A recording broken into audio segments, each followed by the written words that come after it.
안녕하세요. 이번 시간에는 3단원 대단한 정리를 해볼 건데요. 3단원 내용이 좀 많아서 나눠서 정리하도록 하겠습니다. 먼저 중국과 서아시아에 대해서 정리하도록 하겠습니다. 네, 먼저 중국을 정리해 보도록 하겠습니다. 3단원에서 나왔던 중국 관련된 나라가 송나라, 몽골 제국, 이때는 원나라라고 불렸죠. 그리고 명과 청나라 이렇게 4개 나라가 있는데 송나라는 문치주의 정책을 실시했어요. 네, 문치주의는 문인들을 우대하는 거죠. 그러니까 뭐 유학을 공부하는 그런 사람들을 우대해주는 정책을 펴다 보니까 상대적으로 이제 군인들이 좀 세력이 약화됐겠죠. 그래서 군사력이 약화되고 그러다 보니까 북방 민족의 침입이 잦았습니다. 여기서 말하는 북방 민족은 거란 그리고 뭐 탕구르가 세운 서하 그리고 여진족이 나중에 금나라를 세우죠. 네, 여라는 요나라고요. 이런 북방 민족이 잘 침입을 하니까 군사력이 약하잖아요. 그래서 송나라는 이 북방 민족한테 막대한 물자를 제공을 했다고 했죠. 비단이나 은과 같은 물자를 제공을 하고 평화를 유지했었습니다. 그리고 과학기술이 발달했는데 송나라는 송대의 3대 발명품이라고 하는 활판 인쇄술 그리고 나침반 네, 화약이 발명이 됐죠. 그리고 이런 나침반의 발명은 특히 해상교역의 발전에 큰 영향을 주게 됩니다. 네, 몽골 제국은 징기스칸이 건설을 했죠. 징기스칸은 유목민을 통합을 하고요. 그리고 천호제를 도입을 했죠. 네, 천호제는 이 100명, 1000명 단위로 군사 조직을 만드는 것입니다. 그리고 역참을 실시를 하는데요. 이 역참은 광대한 제국을 다스리기 위해서 중간에 말을 갈아타거나 쉬어가는 그런 장소를 마련을 해서 동서교류가 상당히 확대되었습니다. 그 다음에 명나라는 다시 그 이민족이 지배했던 것에서 벗어나서 다시 한족의 문화와 유교 이념을 부활을 시키고요. 또 조공 책봉 관계도 부활을 시키는데 조공은 작은 나라가 큰 나라한테 선물을 주는 거. 책봉은 이 중국이 다른 나라의 왕을 임명하는 그런 형식으로 했는데 이거는 화이 사상이 바탕이 된 거죠. 화이 사상은 중국이 중심이다라는 것이기 때문에 중국이 우리가 중심이기 때문에 작은 나라들은 선물을 바쳐야 되고 우리가 너네 나라의 왕을 임명하겠다 이렇게 할 수 있었던 거죠. 그리고 이제 명나라 다음에 등장한 나라가 청나라인데 이 청나라는 만주족이 지배한 나라입니다. 또 이민족이 중국 전체를 지배를 하게 되는데요. 그래서 이 소수의 만주족이 다수의 한족을 지배하기 위해서 강경책과 회유책을 잘 이렇게 활용을 했죠. 강경책으로는 변발하라고 실시한 거고요. 본인들의 어떤 머리 스타일이라든지 복장을 입으라고 했고 그리고 또 청나라를 비방을 하면 엄격하게 처벌을 했습니다. 회의적으로는 이 한족들도 관리로 임명을 해주었고요. 그리고 또 어떤 중국의 그런 사상 같은 것을 정리하는데 한족 지식인들을 동원을 했습니다. 그래서 이걸 적극적으로 좀 잘 활용을 해서 이렇게 오랫동안 통치를 할 수 있었죠. 이 청나라의 통치는 몽골과 좀 다른데요. 몽골은 몽골인 우월주의였어요. 몽골 제일주의를 통해서 이 한족들을 굉장히 차별을 했어요. 남인들은 피지배 계층으로 차별을 한 것과 다르게 청나라는 회유책을 통해서 한족들도 관리로 진출을 시켰습니다. 네, 그러면 중국을 다시 한번 정리를 해볼게요. 우리 3단에서 나온 중국 정리를 해보면 제일 먼저 송나라가 있었죠. 네, 송나라. 근데 송나라는 문치주의 정책이 펴다 보니까 좀 국방력이 약했어요. 그래서 북방 민족과 대립을 하게 되죠. 북방 민족이 침입을 해요. 이 북방 민족이라고 하면 그 거란, 서하, 여진이 있는데 이 거란족이 건국한 국가가 요나라예요. 그리고 여진족이 건국한 국가가 금나라죠. 근데 나중에 이 금나라가 힘이 세져서 송이랑 손을 잡고 요를 멸망을 시켜요. 그리고 이 금나라가 송나라의 수도를 차지하면서 송나라는 남쪽으로 내려가게 되죠. 그래서 그 시기를 남송시기라고 합니다. 네, 남송. 그래서 이 금나라가 수도를 차지하면서 금나라는 여기 수도를 차지하는 거예요. 네, 그래서 남송 시기가 전개가 되고 이 남송은 금나라 남송은 모두 몽골 제국에 의해서 멸망을 하게 됩니다. 그래서 몽골 제국에 의해서 멸망을 하게 되고 이 오데칸 쿠빌라이 그 사람이 원나라로 네, 중국을 또 지배를 하게 됩니다. 이 원나라는 최초로 네, 이민족이 중국을 지배했던 나라고 조금 그 한인들을 차별을 했다고 했죠. 네, 몽골 제의주의 정책을 폈습니다. 그리고 이때는 동서교류가 활발하게 진행이 되는데 중간중간에 역참을 설치해서 네, 이동을 좀 빠르게 할 수 있게 했고 이때 뭐 마르코 폴로라든지 이분 바투타 같은 외국인들도 원나라를 여행을 했습니다. 그리고 원나라 다음에 등장하는 나라가 명나라죠. 네, 명나라.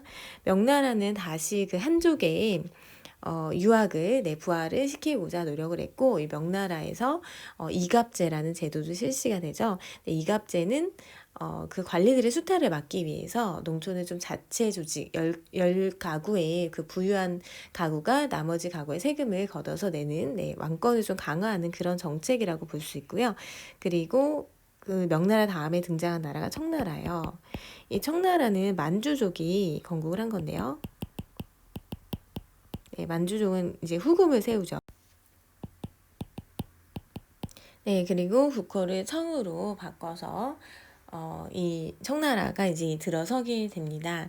이 청나라 같은 경우에는 전성기 때 영토를 많이 확보를 하게 되는데 지금 중국의 영토와 거의 비슷하게 되고 그리고 청나라는 이제 조선이나 일본 같은 경우에는 얘네는 오랑캐가 세운 나라다 해서 인정을 하지 않죠. 그래서 독자적인 또 화의 사상이 발달하게 되는 그런 또 배경이 됩니다. 네, 꼭 기억해야 될 내용 정리해보면요. 송은 문치주의, 그리고 과학 발달. 네, 이렇게 정리할 수 있고요. 그리고 원나라 같은 경우에는 역참, 그래서 동서교류가 상당히 활달했다. 그리고 몽골 제의주의, 네, 한족들을 굉장히 차별했다라는 거 기억하시면 되고요. 그리고 명나라는 이갑제 실시, 유교 사상을 다시 부활했고 이때 성리학이 발달하게 되죠. 인간의 본성과 우주의 그런 것을 중요시하는 성리학이 발달하게 되고 또 화의 사상, 다시 조공 책봉 관계가 부활을 하게 됩니다. 그리고 청나라는 이 만주족이 그 다수의 한족을 지배하기 위해서 강경책과 회유책을 적절히 사용했다는 것을 기억하시면 됩니다.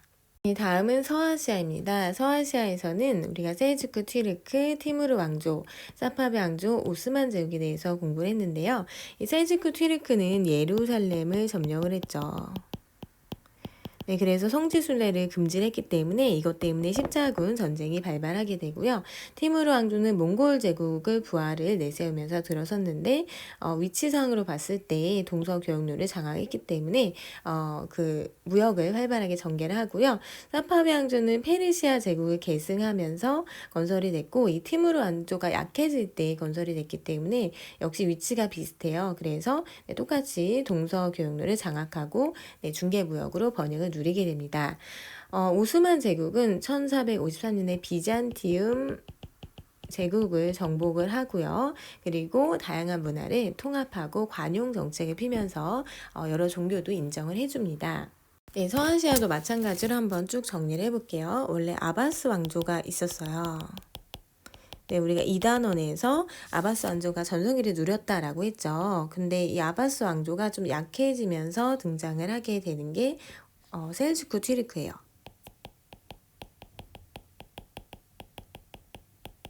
네, 셀주크 튀르크는 원래 아바스 왕조의 용병이었다고 했죠. 네, 용병으로 활약을 해서 이 아바스 왕조로부터 술탄 칭호를 얻게 됩니다. 네, 술탄은 정치적인 지도자를 의미하죠. 그리고 칼리프는 종교적인 지도자 이렇게 구분이 됐다고 했죠. 셀주크 튀르크 하면은 예루살렘을 점령을 하게 돼요. 그래서 이 셀주크 튀르크 때 십자군 전쟁이 발생을 하게 됩니다. 반드시 기억을 해야겠죠. 예루살렘 점령에서 십자군 전쟁의 원인을 제공한 나라가 셀주크 튀르크입니다. 그리고 비잔티움 제국을 계속 위협은 하지만 멸망시키진 못하죠. 멸망은 언제 되냐면 오스만 제국이 들어서고 나서입니다. 네, 셀주크 튀르크나 오스만 제국 같은 튀르크족이에요. 네. 그리고 이 아바스 왕조와 셀주크 튀르크 둘 다 몽골 제국한테 멸망합니다. 네, 멸망. 이 몽골 제국에 의해서 멸망하게 되고 오스만 제국이 들어서게 돼요. 오스만 제국에서 보면은 비잔티움 제국 멸망시키고요. 네, 비잔티움 제국을 정복합니다. 그래서 비잔티움 제국의 수도가 콘스탄티노폴리스였는데 이걸 이스탄불로 바꾸죠. 네, 그리고 술탄 칼리프 직이 모두 차지하죠. 술탄 칼리프 체제를 완성을 합니다. 그래서 정치적인 그런 왕의 자리도 갖고 또 종교적인 지도자, 그래서 이슬람 세계의 지도자로서 활약을 하게 되고 오스만 제국도 관용 정책을 펼쳐요. 그래서 다른 종교도 인정을 해주는데 대표적인 관용 정책의 사례가 예니체리. 이 예니체리는 크리스교 소년들 중에서 술탄의 친위 부대를 뽑는 거죠. 그런데 굉장히 대우가 좋았기 때문에 많은 소년들이 예니체리에 가기를 희망을 했다고 합니다. 그리고 밀레트라는 정치 종교 자치 공동체에 세금만 내면 자치적으로 너네 종교 원하는 거 믿고 그리고 자치적으로 통치해라 라는 거를 인정을 해 주었다고 합니다. 네, 그리고 이 시기에 있었던 다른 왕조를 살펴보면 먼저 티무르 왕조.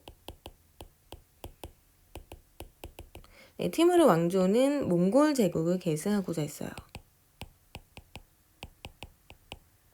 네, 몽골 제국을 계승하고자 했고 그리고 사파비 왕조도 있었죠. 네, 사파비 왕조는 페르시아를 계승하고자 했습니다. 페르시아 기억나시죠? 아케메네스 왕조 페르시아, 사선 왕조 페르시아. 네. 근데 이 두 제국의 두 왕국의 특징은 뭐가 있냐면 일단 이슬람 문화를 기반으로 해요. 네, 그리고 위치가 동서 교역을 장악했기 때문에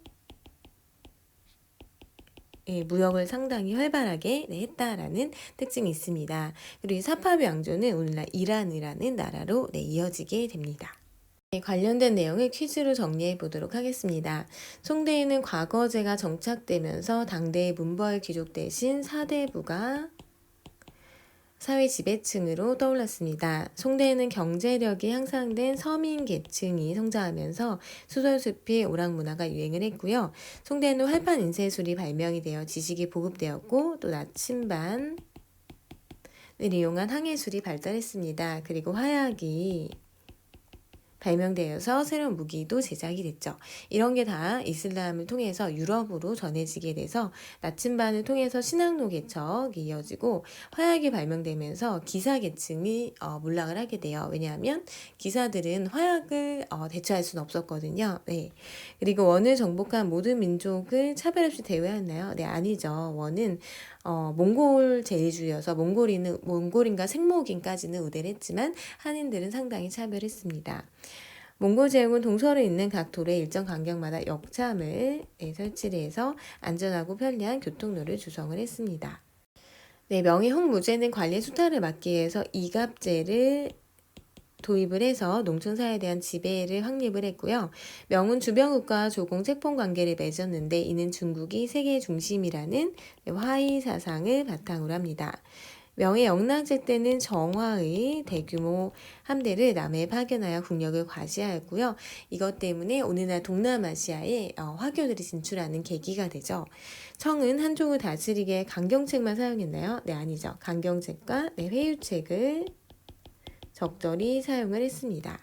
18세기 이후 청은 교역항을 광저우로 제한을 하게 되고 공행에게만 외국 상인과 무역을 하도록 했습니다. 공행은 정부가 인정해주는, 허가해주는 그런 상인만 무역을 할 수 있도록 하는 거죠. 처음에는 해금 정책을 펼칩니다. 명과 똑같이 민간인의 무역을 제한을 하게 되지만 후기로 가서는 공행에게만 허용을 하게 됩니다. 11세기 셀주크 튀르크는 아바스 왕조로부터 술탄의 칭호를 받았죠. 술탄은 정치적 지도자를 의미합니다. 1501년 이스마일 1세는 페르시아 제국의 계승을 마치며 등장했던 왕조가 사파비 왕조입니다. 오스만 제국은 술탄 칼리프 칭호를 차지하며 이슬람 세계의 정치적 종교적 지도자가 되었다. 맞는 설명이죠. 오스만 제국은 술탄과 칼리프직이 모두 갖고 있었죠. 14번 오스만 제국은 인두세만 납부하면 이교들의 신앙을 인정하는 관용 정책을 실시했습니다. 그리스도교 가운데 재능 있는 소년들을 선발해서 술탄의 친위 부대인 예니체리로 충당하였고 그 다음에 밀레트라는 종교 공동체의 자치권을 인정해 주었습니다.